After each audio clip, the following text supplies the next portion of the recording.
حکومت بلوچستان کے 5 سال مکمل ہو گئے۔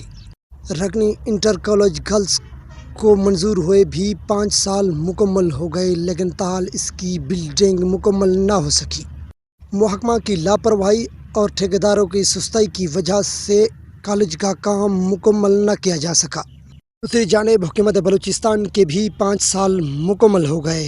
کالج کے منظور شدہ بل سے کالج کا ایک حصہ بھی مکمل نہ ہو سکا۔ ٹھیکیدار کا کہنا تھا بل تاخیر اور مزید بل سٹے ہونے کی وجہ سے کالج کا کام پچھلے 2 سالوں سے بند پڑا ہے۔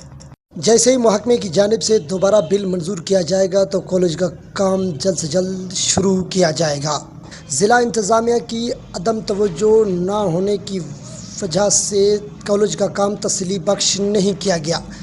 جگہ جگہ دیواروں کو دراڑیں پڑ چکی ہیں۔ مقامی لوگوں کا کہنا ہے انٹر گرلز کالج کی منظوری پر ہمیں کافی زیادہ خوشی محسوس ہوئی کہ ہمارے بچے اب رکنی شہر میں تعلیمی مرکز قائم ہو گیا ہے۔ کالج کا کام بند ہونے کی وجہ سے ہمیں مایوسی کا سامنا ہے۔ مزید 5 سال ہمیں اس انتظار میں رہیں گے کہ کالج کا کام کب مکمل ہوگا اور ہمارے بچے کب تعلیم حاصل کریں گے۔